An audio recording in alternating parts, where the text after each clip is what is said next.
तो सबसे पहले हम लोग यहाँ पे सिस्टमेटिकली जाएंगे। अक्सर लोगों को काफी सारा कंफ्यूजन होता है एसक्यूएल के बारे में कि एसक्यूएल होता क्या है। और एसक्यूएल जो लोग जानते हैं ना, वो लोग भी कंफ्यूज रहते हैं एसक्यूएल के बारे में। उनको समझ में नहीं आता कि एक्चुअल में एसक्यूएल होता क्या है। तो हम लोग ये जो डेमो है उसके अंदर कंफ्यूजन भी हम लोग क्लियर करेंगे। और साथ ही साथ में आपको पूरा का पूरा सिस्टमेटिकली पता भी चलेगा कि एसक्यूएल क्या है और आपको क्यों उसको सीखना चाहिए और किन किन जॉब प्रोफाइल्स के लिए इसकी जरूरत पड़ती है। तो ये बेसिकली मैंने एक्सेल की फाइल खोल के रखा है, क्योंकि हम लोग अभी क्या करने वाले हैं, जो भी कुछ लिखेंगे नोट्स वगैरह वो हम लोग सब इसी के अंदर लिखने वाले हैं। तो ये मेरे समझाने का कैनवास रहेगा। तो इसके अंदर मैं आपको सब चीजें एक्सप्लेन करने वाला हूँ। तो कुछ भी पहले से ही कोई पावर पॉइंट स्लाइड नहीं है, कुछ भी प्री मेड नोट्स नहीं है। जो भी कुछ मैं लिखने वाला हूँ यहीं पे लिखने वाला हूँ। ये सभी को क्लियर है? Yes sir. Yes sir. Yes. सबसे पहले तो एसक्यूएल होता क्या है? एसक्यूएल का फुल फॉर्म है structure query language.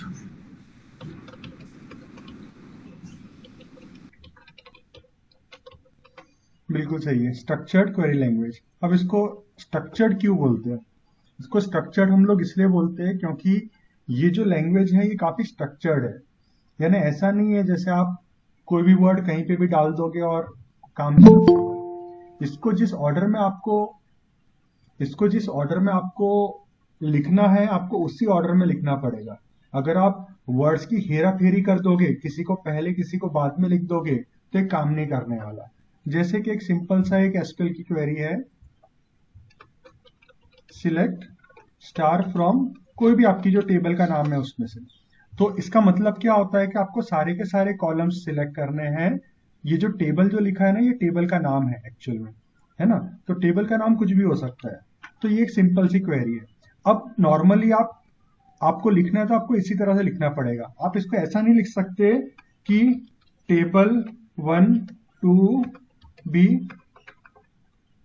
To be pulled और सिलेक्टेड, या तो टू बी सिलेक्टेड। आप इस तरह से नहीं लिख सकते। आपको जिस तरह से लिखने का बोला गया आपको उसी तरह से लिखना पड़ेगा। अगर आप कोई और तरीके से करोगे तो वो अलाउड नहीं रहेगा। इसीलिए इसको हम लोग क्या बोलते हैं, स्ट्रक्चर्ड। ये एक स्ट्रक्चर्ड है, ठीक है। अब इसको क्वेरी क्यों बोलते हैं? क्वेरी का मतलब होता है क्वेश्चन। क्वेश्चन का मतलब क्या होता है कि आप कोई ना कोई डिटेल आप लेना चाह रहे हो, बराबर है। आप कोई डेटाबेस से कोई डिटेल लेना चाह रहे हो, तो उसके लिए आपको कोई क्वेरी लिखनी पड़ेगी। तो ये जो है ना, ये क्वेरी लैंग्वेज है, क्वेरी लिखने की लैंग्वेज है जो एकदम स्ट्रक्चर्ड है, इसीलिए उसको एसक्यूएल बोलते हैं। किसी को कोई डाउट इसके अंदर? No sir, no. ठीक है। अभी देखो, जो एसक्यूएल है ना, वो एक स्टैंडर्ड लैंग्वेज है। एक इंटरनेशनल ऑर्गेनाइजेशन है फॉर स्टैंडर्डाइजेशन, तो इन्होंने एसक्यूएल लैंग्वेज को स्टैंडर्डाइज किया हुआ है। और उन्होंने ये मैंडेटरी किया हुआ है कि जितनी भी कंपनीज है, भले वो माइक्रोसॉफ्ट हो, भले वो ओरेकल हो, या कोई भी आईबीएम हो, या कोई भी कंपनी हो, हर एक को ये स्टैंडर्ड्स को मेंटेन करना है। जो एसक्यूएल के जो स्टैंडर्ड्स हैं उसको मेंटेन करना है। तो जो एसक्यूएल जो लैंग्वेज है वो कॉमन है। आप कोई भी डेटाबेस ले लोगे तो वहां पे आपको ये लैंग्वेज मिलेगी ही मिलेगी, अगर आपका रिलेशनल डेटाबेस है तो। अब इसमें होता क्या है जी, अब इसमें होता क्या है कि ये जो एसक्यूएल लैंग्वेज है ये हर एक रिलेशनल डेटाबेस अप्लाई करते हैं। अब बात तब आ जाती है जब ये जो लैंग्वेज है ये हर एक काम नहीं कर पाती। जैसे कि लूपिंग होती है, आपने अगर प्रोग्रामिंग की होगी तो आपको पता होगा लूपिंग होती है, जिसमें हम लोग एक काम को अगर आपको मल्टीपल टाइम्स रिपीट करना है तो आप लूपिंग करते हो, बराबर है। तो ऐसी कुछ चीजें ऐसी होती है जो आपको करनी पड़ती है, तो वो चीजें एसक्यूएल के अंदर अवेलेबल नहीं है। तो इसीलिए क्या होता है कि जो भी रिलेशनल डेटाबेस है, जैसे कि एसक्यूएल सर्वर हो गया, जैसे कि ओरेकल हो गया, तो उन्होंने उनकी खुद की इसको एक्सटेंड किया है, एसक्यूएल को एक्सटेंड किया है। जैसे कि अगर मैं आपको बताऊं, यहाँ पे मैं नोट्स भी लिखते जा रहा हूं आपके लिए। तो जैसे कि अपन एसक्यूएल सर्वर की बात करेंगे, है ना, अपन एसक्यूएल सर्वर की बात करेंगे। तो एसक्यूएल सर्वर में एक्सटेंड करने के लिए क्या यूज किया गया है, टीएसक्यूएल। उसको क्या बोलते हैं, टीएसक्यूएल, यानी ट्रांजैक्ट एसक्यूएल।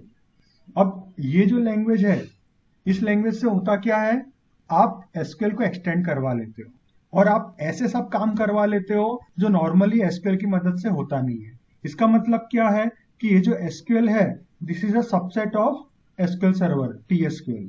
यानी टीएसक्यूएल के अंदर आप एसक्यूएल यूज कर रहे हो, लेकिन सिर्फ एसक्यूएल यूज नहीं कर रहे हो, बल्कि ट्रांजैक्शन को बनाने के लिए काफी सारी और चीजों की जरूरत पड़ती है। जैसे कि आपको वेरिएबल्स यूज करने पड़ते हैं, बराबर है, आपको कमिट ट्रांजेक्शन्स करने पड़ते हैं, आपको रोल बैक करना पड़ता है। ऐसे काफी सारी चीजें होती है जो नॉर्मली एसक्यूएल के अंदर अवेलेबल नहीं है, तो ट्रांजैक्ट एसक्यूएल के अंदर वो लोग प्रोवाइड करके देते हैं।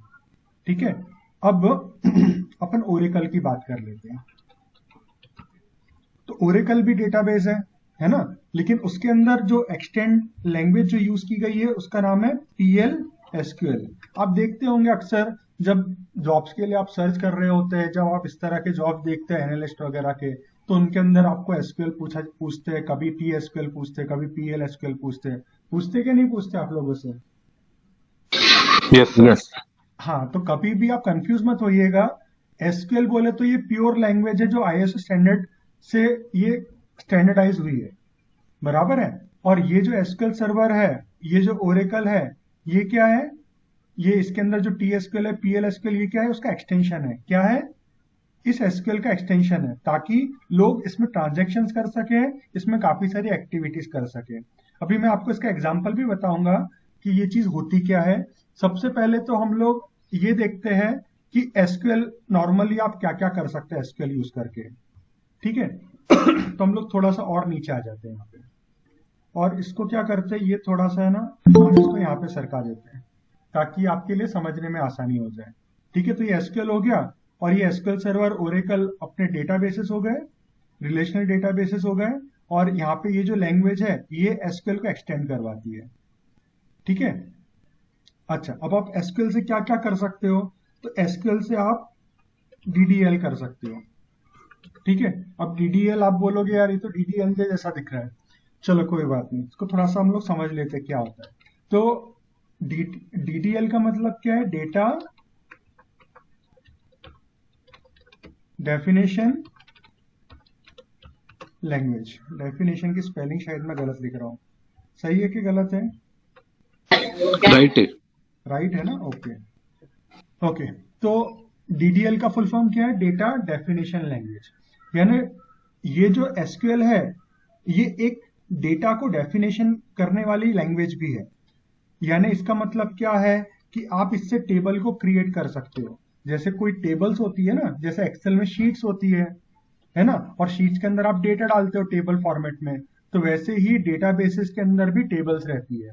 तो अगर आपको कोई टेबल को क्रिएट करना है तो आप क्रिएट वर्ड का कीवर्ड का आप इस्तेमाल करते हो। यानी इसको अपन शॉर्ट फॉर्म में लिखते हैं डेटा डेफिनेशन के अंदर।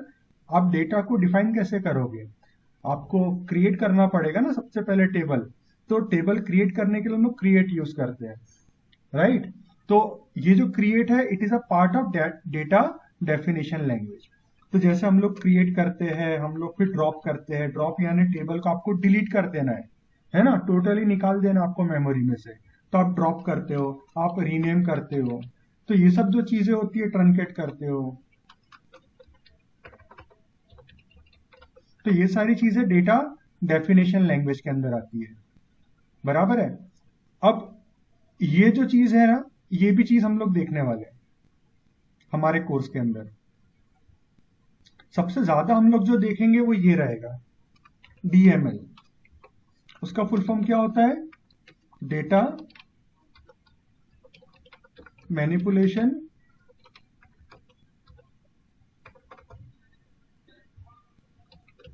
लैंग्वेज। ठीक है, तो सबसे ज्यादा हम लोग ये देखेंगे, और हम लोग एक ये देखेंगे DQL। उसका मतलब होता है डेटा क्वेरी लैंग्वेज। तो पहले तो हम लोग ये देखते हैं DQL के अंदर क्या आता है। तो DQL के अंदर आता है सिलेक्ट क्वेरी। सिलेक्ट क्वेरी हम लोग तब यूज करते हैं जब आपको अलग अलग टाइप का डेटा आपको डेटाबेसेस में से निकालना है। अब सबसे पहले तो हमें यह समझना जरूरी है कि डेटाबेसेस होते क्या है। तो कभी भी आप ये देख लो आपकी ऑर्गेनाइजेशन में जो भी डेटा होता है, बराबर है, तो डेटा आपका कहाँ पे स्टोर होता है? आप बोलोगे हमारा डेटा तो एक्सेल में स्टोर होता है, कोई बोलेगा हमारा डेटा एक्सेस में स्टोर होता है, कोई बोलेगा हमारा डेटा एसक्यूएल सर्वर में स्टोर होता है ना। लेकिन जो नॉर्मली आपका जो डेटाबेसेस जो डेटा स्टोर होता है हमेशा रिलेशनल डेटाबेसेस में स्टोर होता है। क्यों?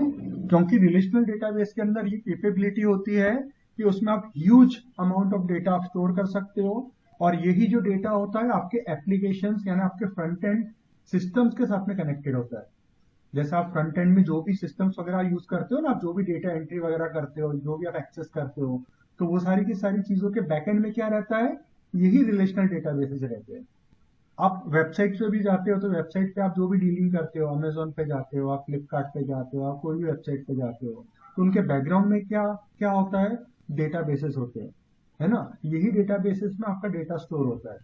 अब होता क्या है, जब आप डेटा तो स्टोर कर दिए आपने, है ना, प्रोग्रामर्स ने बना दिए कि भाई ऐसा ऐसा आप करोगे तो आपके डेटाबेसेस में डेटा स्टोर हो जाएगा।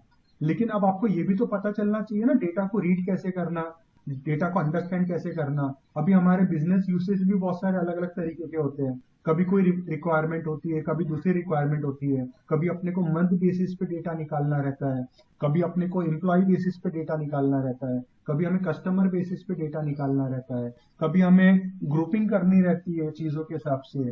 बहुत सारी अलग अलग रिक्वायरमेंट्स होती है, बिजनेस रिक्वायरमेंट। तो एज अ बिजनेस एनालिस्ट या एज अ बिजनेस यूजर आपको ये सब तरीके मालूम होना चाहिए कि किस तरीकों से आप अलग अलग तरीकों से आप एसक्यूएल से डेटा आप निकाल सको, है ना। तो उसके लिए हमें क्या लगता है? डीक्यूएल लगता है। डीक्यूएल यानी क्या? Data query language. जो अपना सिलेक्ट हम लोग जो करते हैं ना, सिलेक्ट करके हम लोग जो स्टार्ट करते हैं एसक्यूएल, तो वो अपना डीक्यूएल में आता है। तो इसमें बहुत सारी चीजें होती है। इसमें हम लोग ज्वाइंस करते हैं, इसमें हम लोग वेयर हैविंग यूज करते हैं, इसके अंदर हम लोग ग्रुपिंग करते हैं, इसके अंदर हम लोग कीवर्ड्स बनाते हैं, हम लोग इसके अंदर कैलकुलेशंस करते हैं। तो इसके अंदर बहुत सारी चीजें इंक्लूड होती है सिलेक्ट क्वेरी के अंदर। अच्छा, फिर अभी डेटा मैनिपुलेशन लैंग्वेज पे आ जाते हैं इसके ऊपर। तो डेटा मैनिपुलेशन का मतलब क्या है कि आप अभी इसको मैनिपुलेट कर रहे हो, आप अपने डेटा को मैनिपुलेट कर रहे हो। तो डेटा को मैनिपुलेट करने के लिए क्या लगता है? हम लोग इंसर्ट करते हैं, है ना। इंसर्ट यानी कैसा? आपका रिकॉर्ड ऑलरेडी है लेकिन आप और नया रिकॉर्ड इंसर्ट करना चाह रहे हो, है ना। आप नया रिकॉर्ड इंसर्ट करना चाह रहे हो। जैसे अपन इसको अपेंड बोलते हैं ना, अपेंड, है ना। अपने पास में जो डेटा है उसके नीचे अपन और डेटा को अपेंड करवा रहे हैं, है ना। तो एक तो ये काम होता है डेटा मैनिपुलेशन के अंदर। और दूसरा काम क्या होता है? अपडेट का। अपडेट का मतलब क्या हुआ? जैसे कि समझ लो कि आपने कुछ डेटा की एंट्री कर दी है।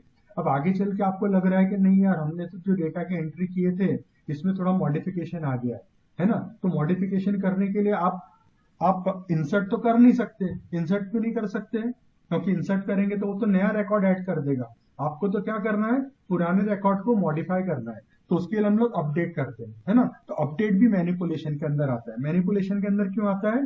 क्योंकि हम लोग डेटा को मैनिपुलेट कर रहे हैं अपडेट करके, ठीक है। और एक आता है डिलीट।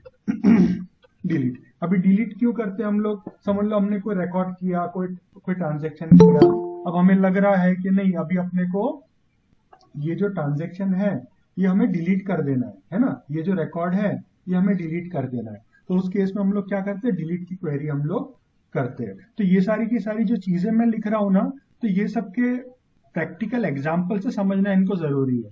क्योंकि ऐसे अभी जैसे अभी आज तो डेमो है, तो मैं तो आपको सिर्फ ओवरव्यू बता रहा हूँ, ऊपर ऊपर से बता रहा हूँ, है ना। लेकिन ये सब चीजों को प्रैक्टिकली आना बहुत जरूरी है। जब हमें प्रैक्टिकली आएगा ये सब चीज, तभी जाके हम लोग इसका इस्तेमाल कर सकेंगे।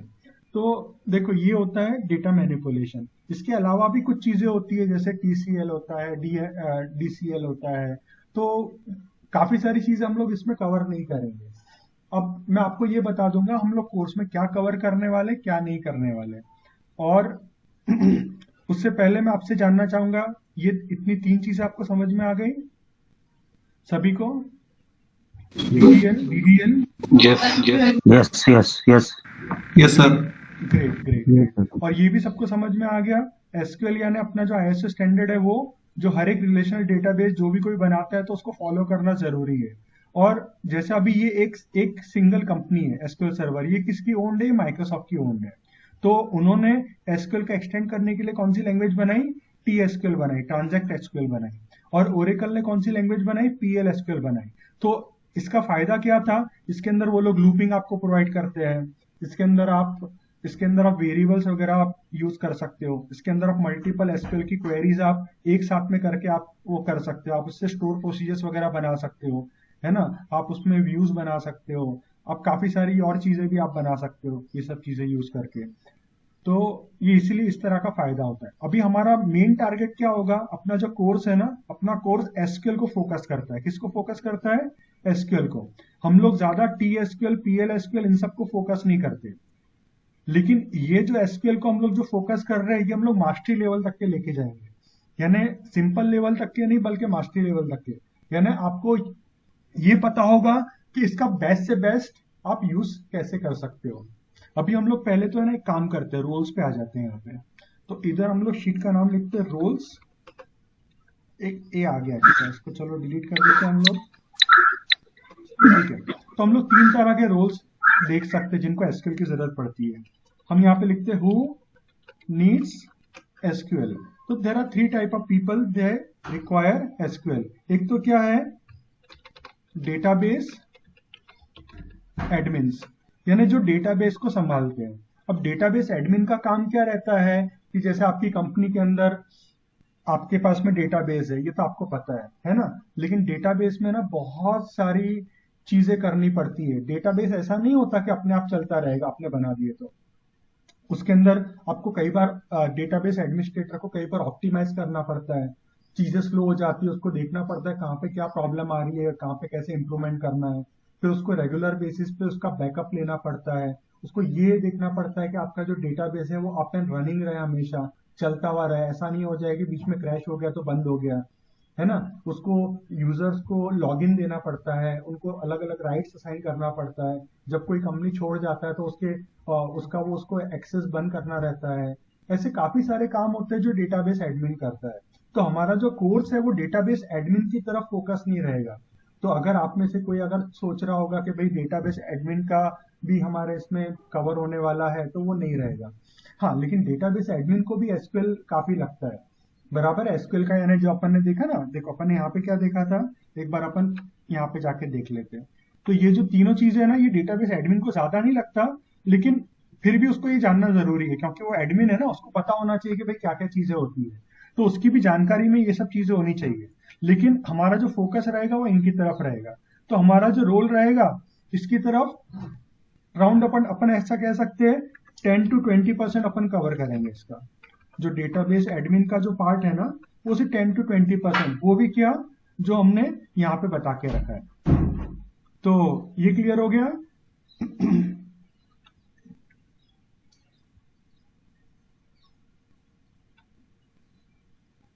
ठीक है, यस। अब दूसरा हम लोग देखते हैं प्रोग्रामर और डेवलपर। तो जो प्रोग्रामर्स और डेवलपर्स होते हैं तो उनका काम क्या होता है? वो लोग लैंग्वेजेस यूज करते हैं, जैसे कि जावा हो गया, सी हो गया, C++ हो गया, पाइथन हो गया, VBA हो गया, ऐसे काफी सारे लैंग्वेजेस यूज करते हैं। और वो यूज करके क्या करते हैं वो लोग? वो फ्रंट एंड और बैक एंड बनाते हैं, बराबर है। फ्रंट एंड में क्या रहता है? फॉर्म्स वगैरह रहते हैं जो एंड यूजर लोग जिस पे काम करते हैं वो चीजें डिजाइन करते हैं। और बैकएंड पे क्या होता है? आपके डेटाबेसेस होते हैं, है ना। और उनका काम क्या होता है प्रोग्रामेटिकली? देखो मैं आपको एकदम सिंपल टर्म्स में बता रहा हूँ, है ना। अभी इसको एकदम लिटरली मत लीजिएगा, समझाने के लिए बता रहा हूँ ताकि आप लोग समझ सको। तो जो फ्रंट एंड होता है, फ्रंट एंड और बैक एंड को वो लोग कनेक्ट करते हैं। कैसे कनेक्ट करते हैं? By using the programming language. तो प्रोग्रामिंग लैंग्वेज करती क्या है? जो भी एंड यूजर एंट्री करते हैं तो उस एंट्री की चीजों को वो डेटाबेस में स्टोर कर देते हैं। या तो फिर जो भी एंड यूजर जो भी रिक्वेस्ट करते हैं कि भाई हमें ये डेटा चाहिए, ऐसा करना है, वैसा करना है, तो वो डेटा भी डेटाबेसेस में लेकर वो उसमें पुल कर देते हैं। तो ये जो चीज है ना, ये बहुत इंपॉर्टेंट रोल प्ले करती है डेवलपर्स के लिए भी ये चीजें। लेकिन इसके अलावा उनको और भी चीजें चाहिए होती है, जैसे उनको TCL चाहिए होता है। उसका मतलब क्या होता है? ट्रांजैक्शन कंट्रोल, जिसके अंदर हम लोग यहाँ पे रोल बैक करते हैं ट्रांजैक्शन, है ना, और ऐसे काफी सारी चीजें जो रहती है प्रोग्रामर्स के लिए। लेकिन ये चीजें भी हम लोग इसमें कवर नहीं करेंगे, क्योंकि हमारा टारगेट क्या रहेगा मैं आपको बताऊंगा अभी धीरे धीरे करके। हम लोग लगभग फिर भी प्रोग्रामर या डेवलपर का कितना परसेंट हम लोग कवर करने वाले हैं, 50% काम हम लोग उनका कवर करने वाले हैं। क्योंकि डेवलपर प्रोग्रामर को जो एसक्यूएल की मदद से जो चीजों की जरूरत पड़ती है वो लगभग 50% चीजें अपनी फुलफिल हो जाती है, इतने से फुलफिल हो जाती है। ये चीज आपको क्लियर हो गई। हम लोग इस रोल का कितना परसेंट कवर करने वाले हैं, 50% इस कोर्स के अंदर। ठीक है, अभी जो तीसरा और सबसे इंपॉर्टेंट रोल है वो है एंड यूजर का। एंड यूजर, उसके अंदर आपके क्या क्या आ सकते हैं, उसके अंदर आपका डेटा साइंटिस्ट आ सकते हैं,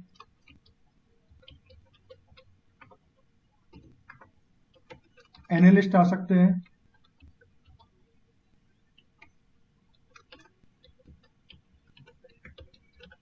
बिजनेस यूजर्स आ सकते हैं।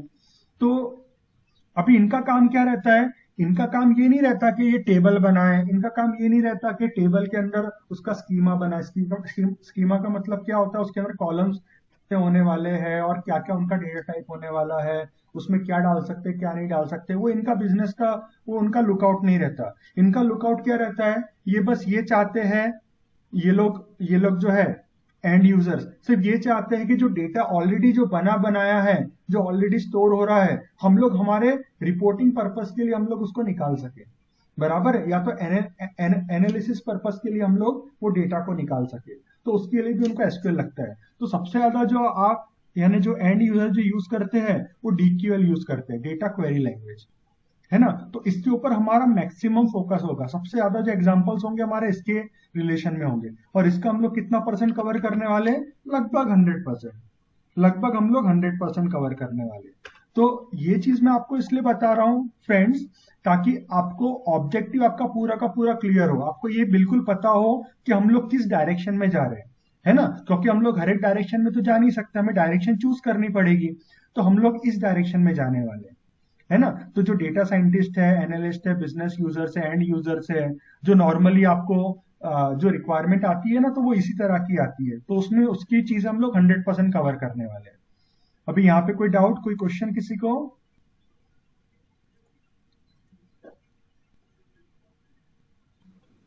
नो। नो। ओके ठीक है।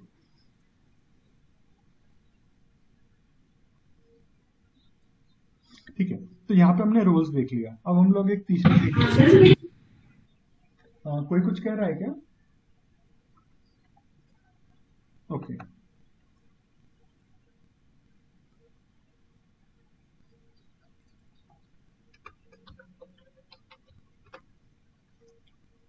ठीक है, इसमें हम लोग क्या करेंगे, हम लोग बेसिक्स से लेकर के एक्सपर्ट लेवल तक के लेके जाने वाले हैं। ठीक है, यानी हम लोग एकदम जो रूट्स होता है ना, जो एकदम बेसिक्स होता है एसक्यूएल का, तो वहां से लेकर के हम लोग एक्सपर्ट लेवल तक के लेके जाएंगे, पूरा का पूरा एसक्यूएल, यानी जिसकी अपन यहाँ पे बात कर रहे हैं, जो आईएसओ स्टैंडर्ड्स है ना, ये जो आपको बताइए, ये अपन पूरा का पूरा कवर करने वाले हैं। ठीक है, अब ये चीज क्या होती है, थोड़ी बहुत मॉडिफाई हो जाती है एसक्यूएल सर्वर में, ओरेकल में, बाकी जगहों पे, माई सीक्वल में। तो हम लोग यहाँ पे क्या क्या चीजें यूज करने वाले हैं, हम लोग यहाँ पे एक तो एक्सेस देखेंगे एज अ डेटाबेस। हम लोग कौन कौन से डेटाबेसेस देखने वाले हैं, एक एक्सेस देखने वाले हैं। ठीक है, दूसरा हम लोग क्या देखने वाले हैं, हम लोग माई सीक्वल देखने वाले हैं, और तीसरा हम लोग क्या देखने वाले हैं, एसक्यूएल सर्वर देखने वाले हैं। तो जो भी हम लोग एग्जांपल्स देखेंगे एसक्यूएल को जो अप्लाई करेंगे,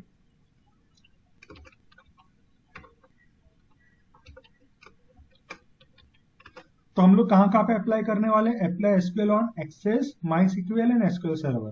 तो आपको तीनों चीजों का, तीनों एनवायरमेंट का आपको आइडिया मिलते जाएगा। ये क्लियर है आपको? यस। ठीक है, बीच में हम लोग आपको ये भी थोड़ा बहुत आइडिया देंगे। देखो ऐसा नहीं होने वाला बिल्कुल आपको आइडिया नहीं मिलेगा, आपको आइडिया मिलेगा कि भाई जैसे एसक्यूएल सर्वर हम लोग, ओरेकल हमारे कोर्स में नहीं है ना, तो ओरेकल हम लोग प्रीवियस में कवर नहीं करने वाले, लेकिन हम लोग एसक्यूएल सर्वर कवर करेंगे, तो थोड़ा बहुत आपको टी एसक्यूएल का आइडिया मिल जाएगा। तो टी एसक्यूएल का आपको आइडिया मिलेगा, और साथ में अपन माई सीक्वल कवर कर रहे हैं, तो माई सीक्वल के अंदर भी जो ट्रांजेक्शन लैंग्वेज है उसका भी आपको आइडिया मिल जाएगा। ठीक है, अब इसके अंदर हम लोग क्या कवर करने वाले, एक तो अपन ने ये लिख दिया, फिर अपन क्या कवर करने वाले हैं वो भी आप देख लीजिए। हम लोग यहाँ पे ना व्यूज या तो फिर क्वेरी कैसे बनाना वो कवर करेंगे। अब व्यूज और क्वेरी क्या होती है वो थोड़ा सा हम लोग समझ लेते हैं। देखो, अभी समझ लो कि आपके पास में एक टेबल है, आप एज्यूम करो आपके पास में एक टेबल है और उस टेबल में आपके पास में सेल्स का डेटा है। आपके पास में किसका डेटा है, सेल्स का डेटा है। अब सेल्स का जो डेटा है उसमें क्या चीज स्टोर हो रही है, जो जो भी आपका डे टू डे लाइफ में आपका जो भी सेलिंग हो रही है ना, तो जो भी सेलिंग हो रही है वो सेल्स का डेटा आप उसके अंदर स्टोर कर रहे हो कि भाई इनवॉइस नंबर क्या है, फिर आपने किस कस्टमर को दिया, कौन से सेल्समैन ने बेचा, कौन से प्रोडक्ट्स आपका टोटल इनवॉइस का अमाउंट टोटल कितना था, ऐसे सब चीजें आपके अंदर स्टोर हो रही है। लेकिन अभी आपको है ना एक रिपोर्ट चाहिए होती है। आपको क्या चाहिए होता है कि भाई जनवरी फरवरी ऐसे अलग अलग महीनों में कितना कितना सेल्स हुआ। ठीक है, अब वैसा डेटा थोड़ी ना है आपके पास में, आपके पास तो वो daily basis each and every transaction का डेटा सेपरेटली आपका दिया हुआ है। लेकिन आपको जो चाहिए रिपोर्टिंग रिक्वायरमेंट आपकी कैसी है, आपको मंथ वाइज आपको अलग अलग चाहिए। तो अगर आपको मंथ वाइज चाहिए तो आपको एसक्यूएल की क्वेरी बनानी पड़ेगी। अब एसक्यूएल की क्वेरी ऐसा थोड़ी ना होगा कि आप बार बार बनाते रहोगे या बार बार आप उसको डालोगे आप टर्मिनल के ऊपर, आप उसको एग्जीक्यूट करोगे, है ना। तो आप चाहोगे कि यार ऐसा कुछ हो जाए जैसा आप उसको कोई नाम दे दो, जैसा अपन एक नहीं नाम दे देते किसी को, बराबर है, तो फिर अपन से वो नाम रिफर करते तो वो चीज अपने को मिल जाती है, बराबर है। तो वैसे ही हम लोग नाम दे सकते हैं। तो जो नाम देना होता है ना उसको अपन जैसे नाम देते हैं व्यू होता है या तो क्वेरी होता है। ऐसे क्वेरी नॉर्मली जो टर्मिनोलॉजी है वो एक्सेस में यूज होती है और जो व्यू जो टर्मिनोलॉजी है वो एसक्यूएल सर्वर में यूज होती है। खैर, तो वो चीज हम लोग बनाना सीखने वाले हैं, है ना, कि ये चीज हम लोग कैसे बनाएंगे। तो ये चीज हम लोग यहाँ पे सीखेंगे। फिर एक चीज होती है यूडीएफ। यूडीएफ का मतलब क्या होता है, यूजर डिफाइंड फंक्शन। अभी जो व्यूज होते हैं ना वो एकदम फिक्स होते हैं, बराबर है। इसका मतलब क्या, कि समझ लो कि आपने क्वेरी बनाई कि जनवरी से दिसंबर तक का आपको सेल्स का डेटा मिल जाना चाहिए, तो वो क्या हो गया, फिक्स हो गया। आप जब भी खोलोगे उस क्वेरी को, उस व्यू को, तो आपको हमेशा वैसा का वैसा ही डेटा मिलेगा। लेकिन कई बार ऐसा नहीं होता। कई बार ऐसा होता है कि आप चाहते हो कि आप कोई तो भी आईडी बता दो, जैसा आप कस्टमर का आईडी बता दो, तो आपने जो कस्टमर का आईडी बताया तो उसकी पूरी हिस्ट्री आपको मिल जाए कि उसने कब कब परचेज किया, कब परचेज नहीं किया, है ना। तो उसके लिए आप क्या दे रहे हो, आप आईडी दे रहे हो, राइट। आप क्या दे रहे हो, आईडी दे रहे हो। तो जैसे आपने आईडी दिया तो उसने आपको पूरी की पूरी उसकी डिटेल्स दे दिया।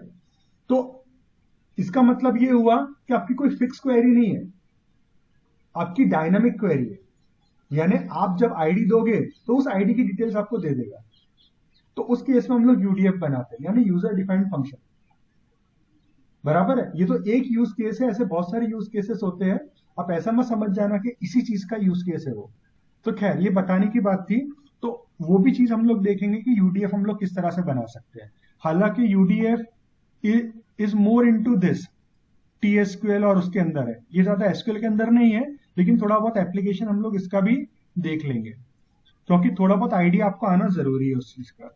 फिर हम लोग यहाँ पे ट्रिगर्स भी देखेंगे, ठीक है। ट्रिगर्स हम लोग ज्यादा डिटेल में नहीं देखेंगे, ये भी ओवरव्यू रहेगा,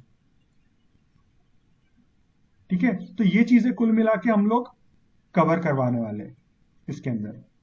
यहाँ पे कोई डाउट किसी को, कोई क्वेश्चन?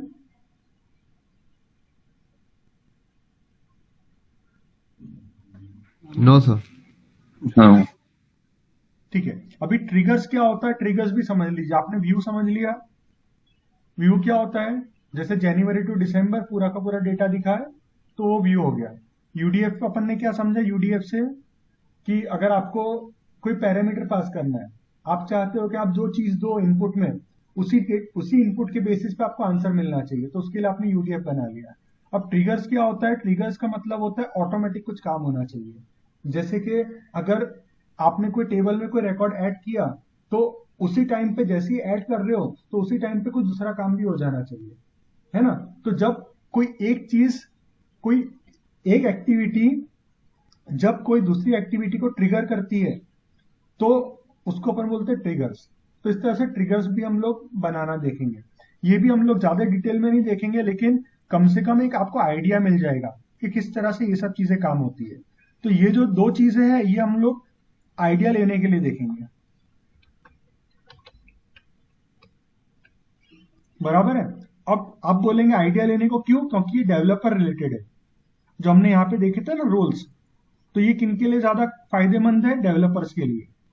एंड यूजर को इसकी जरूरत ज्यादा नहीं पड़ती है, बल्कि पड़ती नहीं है इसकी जरूरत, क्योंकि वो कभी ट्रिगर्स नहीं बनाएंगे, वो कभी यूडीएफ नहीं बनाएंगे। ये जो बनाने का काम होता है प्रोग्रामर्स का काम होता है। इसलिए हम लोग जो प्रोग्रामर्स की चीज है सिर्फ आइडिया देने के लिए।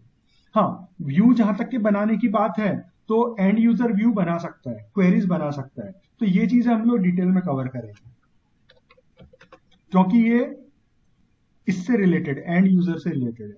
तो जो एंड यूजर से रिलेटेड है वो चीज हम लोग 100% कवर कर रहे हैं। जो प्रोग्रामर से रिलेटेड है वो चीज अपन उतनी ही कवर कर रहे हैं जितनी अपने को नॉलेज के लिए जरूरी है। ये क्लियर हो गया? तो हमारा जो कोर्स का फोकस रहेगा वो इनकी तरफ रहेगा।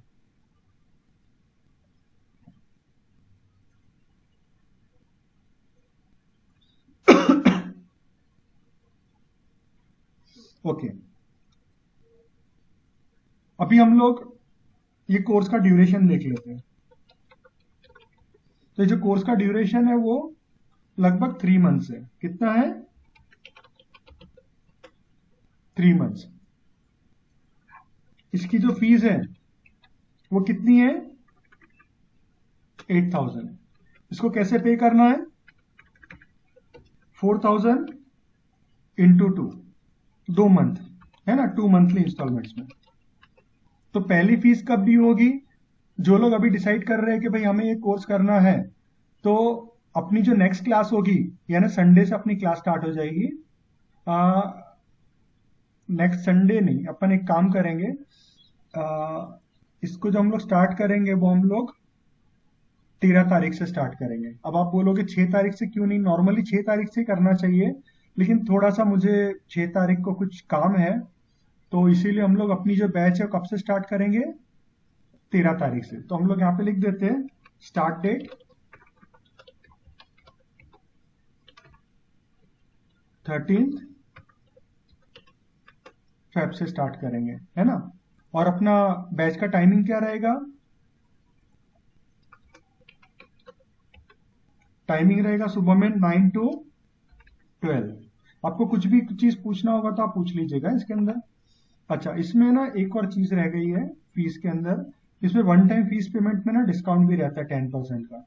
अभी इस साल भी हमने कंटिन्यू किया है 10% डिस्काउंट को, तो आप इस बार भी वन टाइम फीस पेमेंट में डिस्काउंट अवेल कर सकते हो।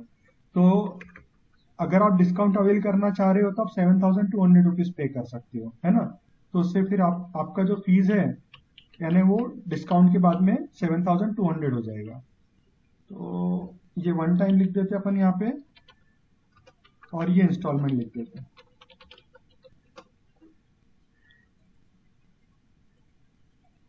और इसको अपन यहाँ पे 10% लिख देते हैं।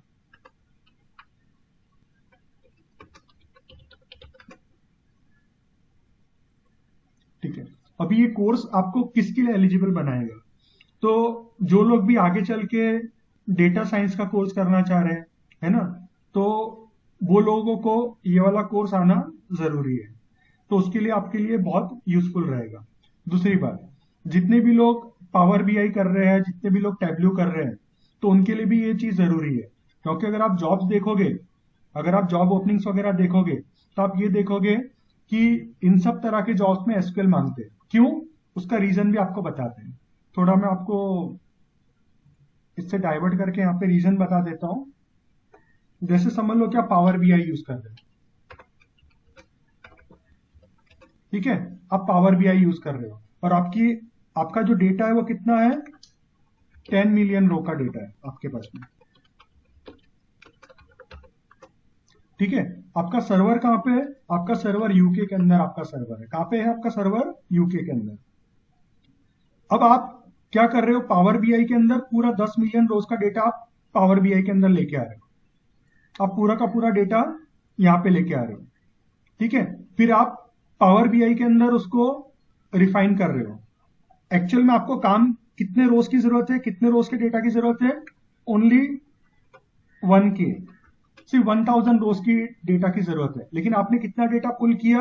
आपने 10 मिलियन रोज का डेटा नेटवर्क के थ्रू पुल किया। और आपको जरूरत कितने डेटा की थी? सिर्फ 1000 रोज के डेटा की जरूरत थी। तो अगर आप इसको पुल करोगे इधर से इधर और फिर आपको सिर्फ इतने डेटा की जरूरत है, तो उससे क्या होगा, इनएफिशिएंसी होगी। आपका जो एंड यूजर है परेशान हो जाएगा, उसको बहुत वेट करना पड़ेगा डेटा के लिए, और जब रिफ्रेश करेगा तभी भी काफी टाइम लगेगा। बराबर है। तो इससे क्या होगा, आपका जो एंड यूजर है उसका एक्सपीरियंस अच्छा नहीं रहेगा, और फिर आपके ऊपर स्ट्रेस आएगा कि भाई आपको कुछ चीज बढ़िया करने की है। तो इसको बढ़िया हम लोग किस तरह से करते हैं कि अगर आपका 10 बिलियन रोज का डेटा है आपके सर्वर के ऊपर, तो वहीं पे व्यू बना लो, जो व्यू हम लोग यहाँ पे सीखने वाले हैं। यहाँ पे लिखा हुआ था हम लोग व्यू सीखने वाले हैं, व्यू और क्वेरी। तो आप क्या करोगे, व्यू बना लोगे। अब व्यू बना लोगे तो उससे क्या होगा, ऑलरेडी आपका जो डेटा है 1K का बन जाएगा, सर्वर के ऊपर ही 1K का डेटा बन जाएगा व्यू के अंदर, और वही 1K का डेटा आप फिर यहाँ पे लेके आओगे। तो होगा क्या, पावर बीआई पे आपका लोड नहीं आएगा, और आपका जो रिफ्रेश रेट है वो भी बढ़ जाएगा, और जो एंड यूजर का जो एक्सपीरियंस है वो भी बढ़ जाएगा। तो इस तरह से ये चीज काफी, ये ऐसा नहीं बोलेंगे कि भाई ये ऑप्शनल है ये सीखना। अगर आप अपना करियर बनाना चाह रहे हो, अगर आप बिजनेस इंटेलिजेंस वगैरह में, तो भी आपको एसक्यूएल आना कंपलसरी है। तो ये जो नॉलेज है जो अभी यहाँ पे बताई गई है, तो ये चीज आपको आनी कंपलसरी रहेगी। ठीक है, तो ये आपको रैशनल समझ में आ गया? Yes yes sir. ठीक है ना, क्योंकि अगर आप एसक्यूएल यूज नहीं करते तो आप व्यू भी नहीं बना पाते। अगर व्यू नहीं बना पाते तो फिर क्या होगा, आपका पूरा 10 मिलियन रोज का डेटा ट्रेवल होके यहाँ पे आता, फिर आप पूरे 10 मिलियन रो के डेटा को आप पावर बीआई में कनेक्ट करते पावर क्वेरी यूज करके, और फिर जब भी आपका ये होता तो बार बार यही प्रोसीजर रिपीट होता। तो उसके बदले हमने क्या किया, सर्वर पे हमने व्यू बना दिया। तो आप सिर्फ बता रहे हो कि आपको पर्टिकुलर, जैसे आपका व्यू का नाम है VW सेल्स रिपोर्ट, समझ लो कि ये आपके व्यू का नाम है। तो आप सिर्फ पास करोगे कि भाई आपको सेल्स रिपोर्ट वाला ये चाहिए व्यू, तो वो सर्वर पे प्रोसेस करके आपको सिर्फ 1000 रोज का डेटा ही आपको वापस रिटर्न करके दे देगा। अब आप बोलोगे इसके लिए तो सिर्फ सिलेक्ट स्टार आना जरूरी है। नहीं, ऐसा नहीं है, ये तो बहुत ही एलिमेंट्री क्वेरी है। ऐसी बहुत सारी कॉम्प्लेक्स क्वेरीज होती है जो हम लोग को जरूरत पड़ती है, क्योंकि देखो रियल लाइफ में चीजें सिंपल नहीं रहती है, बिजनेस लॉजिक बहुत कॉम्प्लेक्स रहते हैं, बहुत कॉम्प्लेक्स रहते हैं। तो आपको मालूम होना चाहिए कि उतनी कॉम्प्लेक्सिटी के काम आप किस तरह से कर पाओगे, है ना। जैसे आप अभी इंटरनेट पे आप देखते होंगे तो काफी सारी साइट्स है, तो वहां पे सब सिंपल लेवल की क्वेरीज बताते हैं वो लोग, वो आपको एक्सपर्ट लेवल की क्वेरीज नहीं बताते, और बता सकते भी नहीं है। क्यों नहीं बता सकते, क्योंकि किसी को समझ भी नहीं आएगा ना वो चीज कैसे होती है। अब समझने के लिए जरूरी क्या है, सब चीजें सिस्टमेटिक आनी चाहिए। देखो क्या होता है, जब चीजें सिस्टमेटिक होती है ना, सब चीजें आसान लगती है, लेकिन एकदम से कोई बड़ी चीज दे देता है ना, तो हम लोग कंफ्यूज हो जाते हैं, समझ में नहीं आता कि भाई कहाँ पे स्टार्ट करें कहाँ पे खत्म करें। इसलिए इस कोर्स के अंदर हम लोग सब चीजें सिस्टमेटिकली आगे एक के बाद एक इस तरह से लेके जाएंगे। ठीक है, तो अब जैसे अपन ने यहाँ पे किसका देखा, हमने यहाँ पे पावर बीआई का देखा कि पावर बीआई या तो ये सेम लॉजिक टैब्ल्यू में भी अप्लाई होता है, टैब्ल्यू या कोई और बीआई टूल है तो उसके अंदर भी अप्लाई होगा। अब फिर अपन प्रोग्रामिंग लैंग्वेज देखते हैं। तो प्रोग्रामिंग लैंग्वेज में भी क्या है, भले आप पाइथन यूज करो,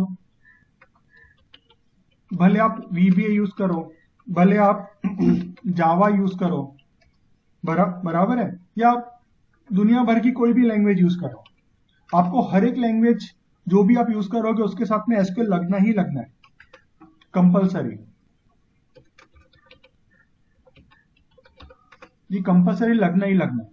तो एक तो बीआई के साथ में लगना है, दूसरा इसके साथ में लगना है, फिर तीसरा क्या है, जो एंड यूजर है, एंड यूजर तो उनको भी लगना है, क्योंकि कंपनीज में काफी सारे टर्मिनल्स होते हैं, टर्मिनल्स भी दिए होते हैं कि भाई आप टर्मिनल पे क्वेरी डालो तो आपको अपने उसके हिसाब से आपको डेटा मिल जाएगा। ठीक है, और ऐसे ही एसक्यूएल बहुत सारी और भी जगहों पे काम आता है। इसके लिए एसक्यूएल को ऐसा माना जाता है जस्ट लाइक एक्सेल। एक्सेल कैसा, हर एक को जरूरत होती है, हर एक को जरूरत यानी लगता ही लगता है एक्सेल। आपको कभी भी डेटा लेना है, कहीं से भी लेना है, इंटरनेट से लेना है, कोई क्लाइंट ने आपको डेटा दे दिया, कोई कस्टमर ने आपको डेटा दे दिया, आपको कोई परचेजर का डेटा आ गया, आपको कोई एम्प्लॉय का डेटा मिल गया, कोई भी डेटा मिल गया, आपको पहले एक्सेल में लाना पड़ता है, फिर एक्सेल में आप लाके और फिर उसमें ट्रांसफॉर्मेशन करके आप उसको अंडरस्टैंड करते हो, फिर अंडरस्टैंड करने के बाद में कुछ रिपोर्ट बनाते हो, कुछ ये करते हो, मेल भेजते हो, ये करते हो, वो करते हो। तो इसलिए एक्सेल इतना काम आता है। तो जैसे एक्सेल कैसा काम का है बिजनेस यूजर के लिए, वैसे एसक्यूएल भी काम का है। तो कोई भी आप अगर कोई अच्छा जॉब देखोगे, अगर आपको चाहिए कि नहीं मेरी मेरी मार्केट वैल्यू बढ़नी चाहिए, मुझे एक अच्छी अच्छी पोस्ट मिलनी चाहिए, मैं कहीं पे अटकना नहीं चाहिए, तो उस केसेस में आपको एसक्यूएल की नॉलेज होना बहुत जरूरी है। और मैं तो ये बोलूंगा फ्रेंड्स कि देखो ये कोर्स भी ज्यादा लेंदी नहीं है, 3 महीने का है, उसकी फीस भी बहुत ही कम है। तो क्यों ना हम लोग ऐसे छोटे छोटे कोर्सेज सीख ले जिससे हमारी मार्केट वैल्यू बढ़ जाए। और अगर हम लोग जो कमा रहे हैं उससे अगर हमें 20-30% भी हाइक मिल गया तो क्या बुरा है इसमें, है कि नहीं। और कोई जॉब अगर अपने पास में नहीं है तो इसके बेसिस पर अगर जॉब मिल गया तो इसमें क्या बुरा है, अच्छा ही है ना। तो it is a win win situation. तो मैं तो आप लोगों को यही बोलूंगा, अगर आपके पास में टाइम है, अगर आप इतना बजट अगर आप स्पेंड कर सकते हो तो definitely invest in your learning, इस तरह से।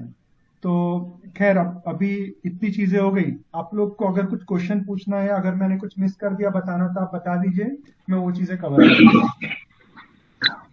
रजा, ये इसमें ये जो एसक्यूएल और ये एसक्यूएल सर्वर, जैसे कि रिक्वायरमेंट होती है बहुत से जगहों पे एसक्यूएल सर्वर, तो जैसे मैं ये कोर्स सीखता हूँ तो एसक्यूएल सर्वर के लिए जा सकता हूँ क्या, मतलब कुछ काम के लिए, या जो जैसे कि रिक्वायरमेंट अलग अलग होती है एसक्यूएल सर्वर या दूसरे भी कुछ लिखा रहता है उसमें माई एसक्यूएल या, तो मैं आपको बता उसके देता लिए हूँ। हाँ, वो मैं अप्लाई कर सकता हूँ क्या? जी, अगर देखो उनकी रिक्वायरमेंट ऐसी है डेटा साइंटिस्ट, एनालिस्ट या एंड यूजर की है तो आप 100% अप्लाई कर सकते हो। आप समझ रहे हो। हाँ, पर लेकिन अगर एसक्यूएल सर्वर की रिक्वायरमेंट है तो मैं अप्लाई कर सकता हूँ क्या? नहीं? हाँ वो भी कर सकते हो, क्योंकि जो एसक्यूएल सर्वर रिलेटेड जितनी चीजें ना वो अपन कवर कर रहे हैं। अभी जैसे कि मैंने नहीं बताया आपको, यहाँ पे अपन चलो यहाँ पे आ जाते हैं इधर। जैसे एसक्यूएल जो लैंग्वेज है वो इंडिपेंडेंट लैंग्वेज है, बराबर है, लेकिन वो लैंग्वेज अपन अप्लाई भी करते हैं यहाँ पे। तो जब अप्लाई करते हैं तो टी एसक्यूएल बन जाता है एक्सटेंड करने के लिए, ओरेकल में पीएल एसक्यूएल बन जाता है। तो अगर आपको टी एसक्यूएल आ रहा है तो आपको ओरेकल का भी पीएल एसक्यूएल समझ में आ जाएगा। अच्छा, फिर अपन यहाँ पे कवरेज में आ जाते हैं। तो कवरेज में अपन अपने जो कोर्स है ना उसमें अपन एक्सेस अकेला कवर नहीं कर रहे, बल्कि अपन माई सीक्वल भी कवर कर रहे हैं और हम लोग एसक्यूएल सर्वर का भी कवर कर रहे हैं। ठीक है, तो आप जो देखोगे ना तो एसक्यूएल सर्वर में भी अप्लाई किस तरह से करना है एसक्यूएल को, वो भी आप देखने वाले हो। इसका मतलब है अगर आप इस रोल पे जा रहे हो तो आप 100% अप्लाई कर सकते हो, उसमें कोई डाउट नहीं है।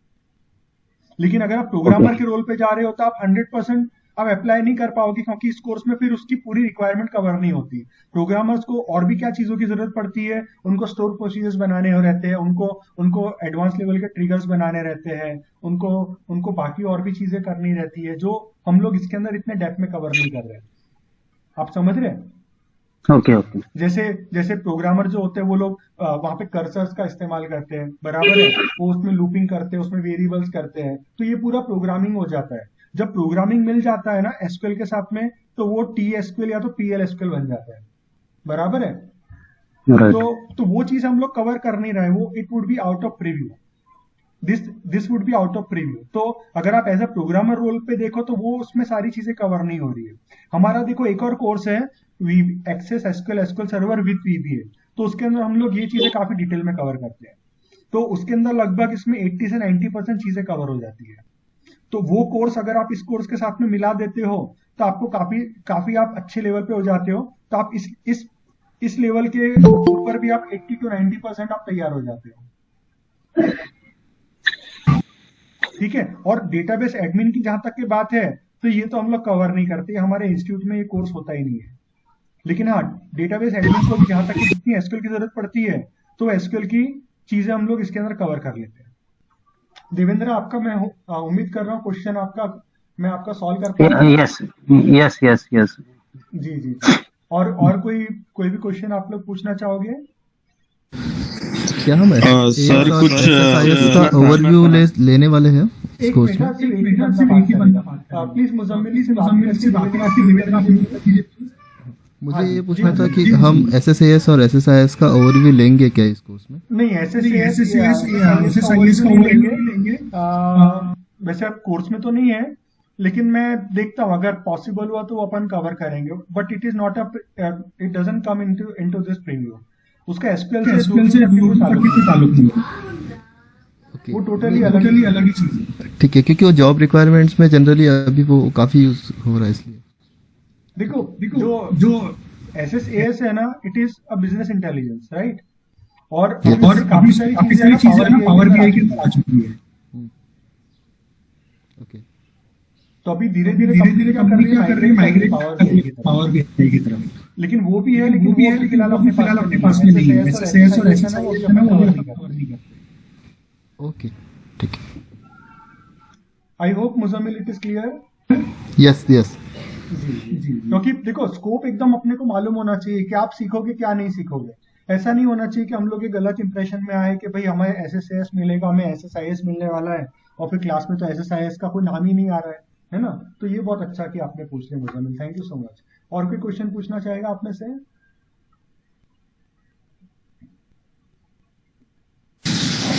सर इसमें अगर स्टार्ट करना है विद एसक्यूएल, सो अपने को कुछ ऐसा है क्या, लाइक प्री रिक्विजिट कुछ है कि इसमें थोड़ा कुछ टेक्निकल नॉलेज होना जरूरी है? क्योंकि लाइक मैं तो नॉन टेक्निकल बैकग्राउंड से हूँ, मैं मैनेजमेंट में हूँ, तो अभी अगर मुझे सीखना है तो डायरेक्टली मैं स्टार्ट कर सकता हूँ क्या इसके साथ, या फिर और कोई लैंग्वेज है लाइक पाइथन है? नहीं, ये लैंग्वेज है ना, एकदम यूनिक लैंग्वेज है, सबसे अलग लैंग्वेज है, और इसको हम लोग जीरो से स्टार्ट करने वाले हैं। हम लोग इंस्टॉलेशन भी जो करेंगे एसक्यूएल सर्वर वगैरह का, वो भी जीरो से करेंगे, और जो लैंग्वेज सीखेंगे वो भी जीरो से सीखेंगे। हम लोग हर चीज के रूट्स में जाएंगे। रूट्स में जाने का फायदा ये होगा कि आप भूलोगे नहीं जल्दी, आपको हमेशा जिंदगी भर तक के याद रहेगा। तो हम लोग उस तरह से आपको सिखाएंगे ना, रटने वाला काम नहीं रहेगा इसमें, समझ के करने वाला काम रहेगा। तो आप जब चीजों को समझ लोगे तो फिर आपको आ जाएगा। तो इसके लिए कोई भी प्री रिक्विजिट नहीं है, सभी लोग कर सकते हैं। तो आप एज अ मैनेजर है, तो आप मैनेजर रोल के लिए भी बहुत जरूरी है एसक्यूएल। आपको अलग अलग तरीके से डेटा लेना रहता है, समझना रहता है, तो it would be definitely very useful for you also, and no need to worry, no such prerequisite for this particular course. हाँ, लेकिन अगर आपको डेटा साइंस करना है तो उसके लिए एसक्यूएल प्री रिक्विजिट रहता है। तो जब आप डेटा साइंस करोगे तो आपको ये कोर्स काफी हेल्प करेगा। Okay okay. जी सर इसी रिलेटेड क्वेश्चन था मेरा भी, जी ना। कि अभी जैसे मतलब मुझे तो सिर्फ बेसिक एक्सेल का नॉलेज है, तो बराबर। ऐसा कंपलसरी नहीं है ना कि VBA वगैरह भी आना चाहिए? नहीं, बिल्कुल नहीं, क्योंकि इंडिपेंडेंट लैंग्वेज है ये। ये ओके लैंग्वेज ओके। बाकी लैंग्वेजेस जैसी नहीं है, जैसे प्रोग्रामिंग लैंग्वेज जैसी नहीं है, ये एकदम अलग ही लैंग्वेज है, और इसकी कॉम्प्लेक्सिटी भी इतनी ज्यादा नहीं है, बहुत सिंपल लैंग्वेज है। तो आप अगर इसको सिस्टमेटिकली देखोगे ना तो बहुत मजा आएगा आपको, और जब चीजें समझ में भी आएगी आपको, यानी ऐसा नहीं लगेगा कि यार अपन कोई और दुनिया में चले गए। जी जी मजा जी। आएगा, समझ में भी आएगा। ओके ठीक, थैंक यू। या मोस्ट वेलकम। और कोई क्वेरी किसी को भी? इसका कोई सॉफ्टवेयर होता है क्या, मतलब कैसे, जैसे कि अभी एक्सेल में कैसे प्रैक्टिस करते हैं, तो इसका भी कुछ अलग सा सॉफ्टवेयर होगा ना कुछ? नहीं, एसक्यूएल का ऐसा कोई पर्टिकुलर कोई सॉफ्टवेयर नहीं होता है, लेकिन क्या होता है, वर्क बेंचेस होती है, जैसे एसक्यूएल वर्क बेंच होती है, तो उसके अंदर से टर्मिनल होता है, आप टर्मिनल में डाल के आप अपनी क्वेरीज वगैरह चेक कर सकते हो, आप टेबल्स का रिजल्ट देख सकते हो वगैरह वगैरह। और काफी सारे सॉफ्टवेयर होते हैं, जैसे अभी एसक्यूएल सर्वर जो है, बराबर है, तो एसक्यूएल सर्वर को यूज करने के लिए SSMS लगता है, एसक्यूएल सर्वर मैनेजमेंट स्टूडियो, तो वो अपने को इंस्टॉल करना पड़ता है। तो ऐसे सब क्लाइंट टूल्स अवेलेबल होते हैं धीरे धीरे। तो जो भी अपने को करना है, तो हम लोग क्लाइंट टूल इंस्टॉल करके हम लोग उसमें एसक्यूएल यूज कर सकते हैं। तो एसक्यूएल जो आपको आएगा ना, तो आप फिर कोई भी टूल रहने दो, वो टूल में आपको थोड़ा बहुत वो टूल की जानकारी मिल गई कि भाई आपको क्वेरी कहाँ पे डालनी है, तो फिर आप वहां पे क्वेरी डालोगे, सेम चीज जो आप अभी क्लास में सीखोगे ना, वही सेम लैंग्वेज आप वहां पे डालोगे, तो आपको आंसर्स भी मिलने लगेंगे। ये आए समझ में देवेंद्र? Yes yes yes. हाँ, तो क्लाइंट टूल वेरी हो सकते हैं कंपनी टू कंपनी, क्योंकि क्लाइंट टूल तो बहुत सारे रहते हैं, लेकिन एसक्यूएल की जो क्वेरी आप जो फायर करोगे वो सेम ही रहेगी हर जगह पे। नहीं, जैसे कि अभी मैं जिस लैपटॉप यूज करता हूँ उसमें तो कुछ एसक्यूएल वगैरह ऐसा कुछ नहीं है, तो मुझे कुछ तो इंस्टॉल करना पड़ेगा ना उसके लिए? हाँ, बिल्कुल करना पड़ेगा आपको। जैसे अभी हम लोग इस केस के अंदर भी हम लोग क्या करेंगे कि हम लोग एसक्यूएल सर्वर इंस्टॉल करेंगे। तो अगर आप कंपनी का लैपटॉप यूज कर रहे हो, तो आपको थोड़ा एक बार कंपनी से परमिशन लेना पड़ेगा एसक्यूएल सर्वर इंस्टॉल करने के लिए। अगर आप अपने नहीं, खुद का लैपटॉप यूज कर रहे हो मेरा तो खुद का है। हाँ, तो कोई भी दिक्कत की बात नहीं है। ठीक है चलो। अच्छा, वसीम ने क्या पूछा, do we need to install any software? हाँ, हम लोग करेंगे ना। हम लोग जैसे एसक्यूएल सर्वर इंस्टॉल करेंगे, हम लोग जो MySQL का जो वर्क बेंच है हम लोग वो इंस्टॉल करेंगे, है ना। तो वो अपन इंस्टॉल करेंगे, वो तो मैं आपको बता भी दूंगा, जब जब जो जो चीजें करनी होगी ना, तब वो आपको कोर्स में हम लोग बता देंगे। जी, और कोई क्वेश्चन? नो। सर मेरा एक क्वेश्चन है बट ये एसक्यूएल के रिलेटेड नहीं है। एक्चुअली अपना एएफसी के इसमें डॉट नेट का कुछ होता है क्या सर, ट्रेनिंग्स डॉट नहीं नेट? नहीं, अभी तो डॉट नेट का नहीं होता है। ओके। हाँ, क्योंकि डॉट नेट कैसा होता है कि डॉट नेट में बहुत बहुत वर्सेटैलिटी है। तो अभी फिलहाल तो हम लोग डॉट नेट अभी नहीं कर रहे हैं, लेकिन अभी हमारा, मैं आपको बता देता हूँ आगे गोल क्या है हमारा। अभी आगे हम लोग पावर ऑटोमेट शुरू करने वाले हैं और डेटा साइंस को शुरू करने वाले हैं।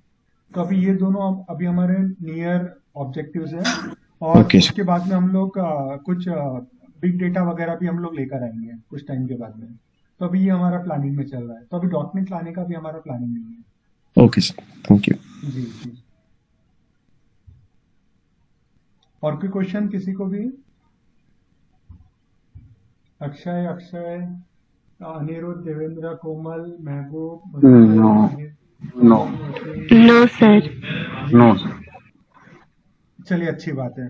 तो बस मैं आपको बाकी जो डिटेल्स है, जैसे जो लोग भी अभी डिसाइड करेंगे कोर्स करना है, तो मैं आप सबको यही बोलूंगा कि आप अपना ऑब्जेक्टिव एकदम क्लियर रखिएगा, आप क्या सीखने वाले हो। और एक भी क्लास मिस मत करिएगा, और क्लास को टाइम टू टाइम अटेंड कीजिएगा, क्योंकि अपनी क्लास बिल्कुल 9 बजे बोले तो 9 बजे स्टार्ट हो जाएगी। जैसे आपने आज भी देखा, डेमो अपना 9 बजे स्टार्ट हो गया था।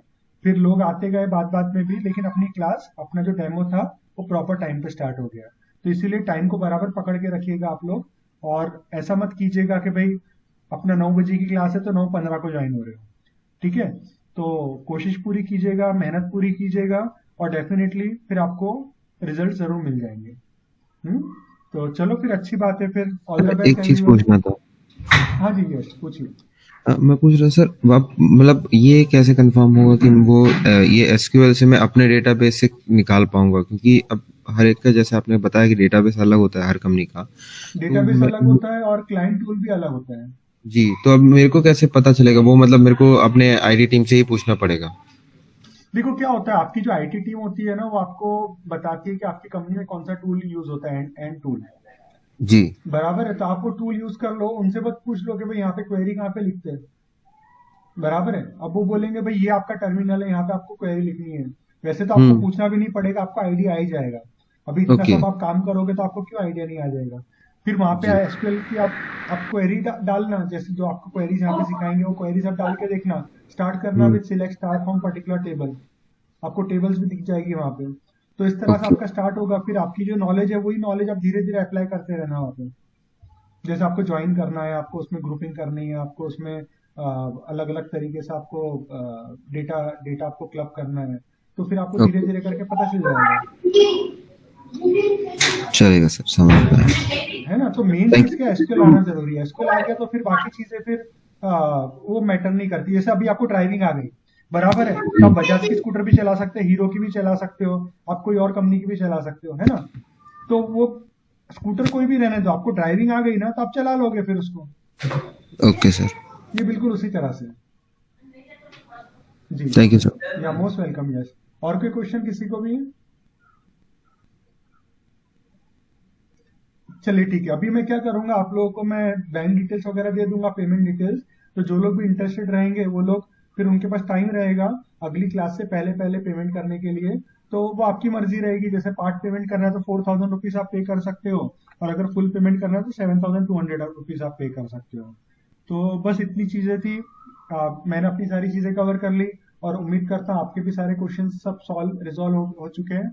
तो अब हम लोग फिर मिलते हैं अगले हफ्ते, और अच्छे अच्छे एग्जाम्पल्स और काफी नए एग्जाम्पल्स के साथ में। और मैं एक और चीज बताना चाहूंगा फ्रेंड्स के, मेरा ये पर्टिकुलर, देखो मैं नॉर्मली कम ही बैचेस लेता हूँ, लेकिन ये बैच पर्टिकुलर लेने का मेरा रीजन क्या था कि मैं इसमें कुछ और नए नए और प्रैक्टिकल एग्जाम्पल्स इंक्लूड करना चाह रहा था, यानी कोर्स को मैं रिवाइव करना चाह रहा था और अच्छी अच्छी चीजें लाना चाह रहा था। तो अभी डिस्क्लोज नहीं करना चाहूंगा और क्या क्या एग्जाम्पल्स में लाना चाह रहा हूँ, लेकिन आप जब क्लास करते जाओगे तो आप नई नई चीजें आप सीखते रहोगे। तो it is a part of like revising the course. ये कोर्स रिवाइज कोर्स रहेगा, अपडेटेड कोर्स रहेगा, नया नया वर्जन रहेगा कोर्स का। तो इसमें काफी सारी नई नई चीजें कवर होने वाली है। तो इसलिए कोई भी क्लास आप मिस मत करना, और जो भी नोट्स वगैरह होंगे आपको ईमेल पे मिलेंगे, और आपको जो भी प्रैक्टिस करना है तो प्रैक्टिस भी आप अपने लैपटॉप पे आप कर सकोगे। और कुछ क्वेरीज रहेगी तो उसके लिए ग्रुप बना के रखेंगे हम लोग व्हाट्सएप पे, तो आप ग्रुप में भी पोस्ट कर सकते हो और नेक्स्ट क्लास में जब आप मिलोगे तब भी आप क्वेश्चन आप पूछ सकते हो। ठीक है।